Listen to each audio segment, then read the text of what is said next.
Welcome to Creative Cooking. Today we're going to make chicken crepes. So we're going to start with the crepe batter, which is a cup of flour. This will make about 6, by the way. We've got some salt, 1 teaspoon of sugar, because we're making a savory crepe today, so we don't need a lot of sugar. We've got a couple of large eggs, and we have some milk, but we're only going to put in about 1/3 of that milk, and there's good reason for that. I'll show you in a second. And we've got some melted butter. Okay, so that's 2 tablespoons of melted butter. Now, the reason we only want 1/3 of the milk is that it makes it easier for us to scramble those eggs, mix it in with the flour. If you had put all the milk in at once, you wouldn't be able to do this. So you work that into a slurry like that, at which point the eggs are completely broken up. And then you add your milk, the rest of it. So that's 1 cup of milk. And bear in mind that everything is at room temperature, because we put warm butter in there. We don't want that butter to solidify on us while we're doing this, right? And you can see that it pours very nicely. And that's what it should look like, and it needs to rest for at least 30 minutes. So we're going to go ahead and make a garnish too. We're going to use bell peppers. Now, I would have liked to have a green bell pepper, but I used the one I had yesterday, as a matter of fact. So this is how you cut them up. We're going to use 1/2 of a yellowish orange colored pepper, and 1/2 of a red pepper. You're going to julienne, and then you're going to cut across that to make these little cubes like this. And this is the reason why I call it confetti, you know, with all the different colored peppers that you would mix together like that. It looks like confetti, right? Put that in the fridge while you prep the chicken. Now, this is a very large chicken breast here, so I'm only using 1. And I'm going to cut that into little bite-sized pieces. They don't have to be regular shape. They can be as small as you want them to be, but you don't want to cut them any bigger than what you see here. This is about as large as you want them to get. And you just do that to the whole chicken breast. You're going to season that with some salt and some freshly ground black pepper. Of course, you're going to put pepper in this. You could use white pepper if you wanted to. I'm using black. That's my favorite. And I'm going to put in 1 tablespoon of flour, just all-purpose flour. And there's a good reason for that flour. You'll see in a minute. It's all part of making the sauce for the crepes. Alright, so let's get into making those crepes. I have a 10-inch non-stick skillet. I put a little bit of butter in there. Always on the first one. After that, you don't have to put butter. And when you pour the batter in, you want to take it off the heat, and you want to pour it around the edges. In other words, you don't want to start from the middle to the edges. You want to start from the edges to the middle. And then you just twirl that pan around a little bit, let it flow around.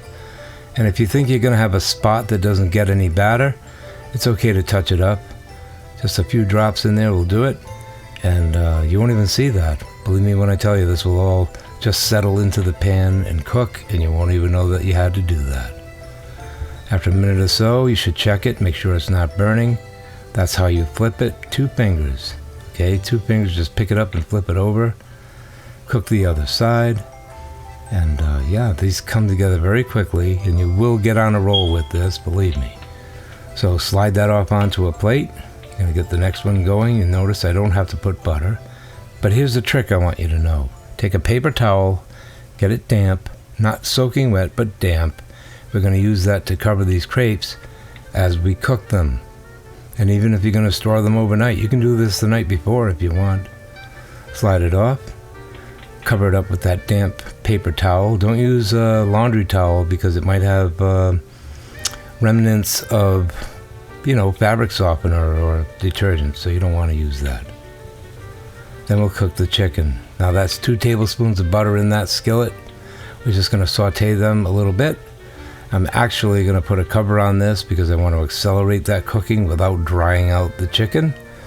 You take the cover off, give it a stir a couple of times, but once you see some browning taking place and you see that fond on the bottom of the pan, that's actually a roux. The chicken is surrounded by it, and it's on the bottom of the pan, and that's going to be very important for making this sauce the way we want it to turn out. So we're going to deglaze with about 1/2 cup of chicken broth. That was made with bouillon, so it's been seasoned. No need to season anymore. And that is a Sauvignon Blanc, about 4 ounces. You could use a Pinot Grigio as well. You're going to give that a little mix and bring that up to a simmer. And what you're going to notice is that it'll start to thicken like a gravy. Now when it gets to this point, you're going to use the back of a spoon to test it, and if it coats the back of the spoon, you're ready for the next step. Alright, so that's basically a veloute in the bottom of that pan, but now we're going to add the heavy cream. And that's 1 cup of heavy cream, not light cream, not milk. You want to use heavy cream for this.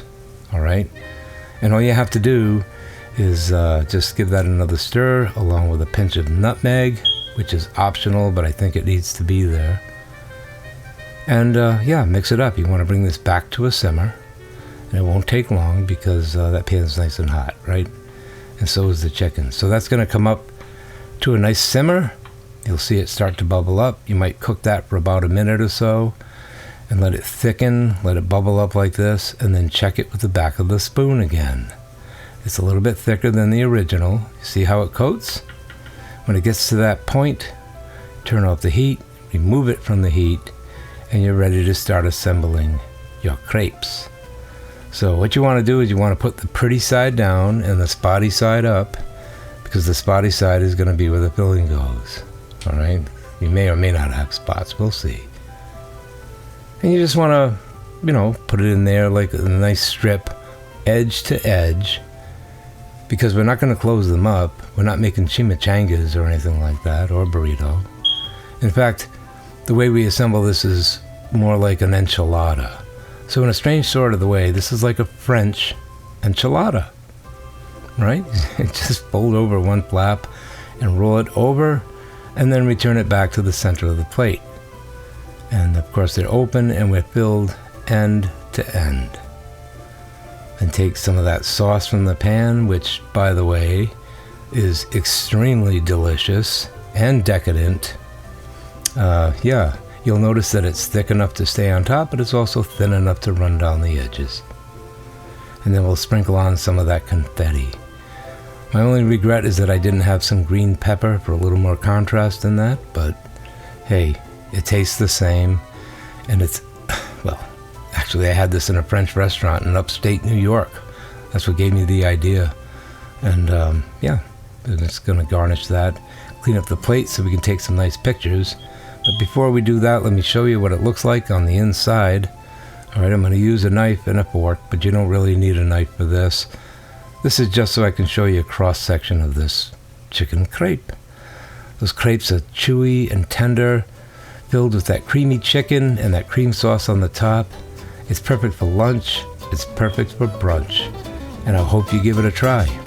And I hope that you come back each week for more great videos made for people who like to cook. Until then, ciao.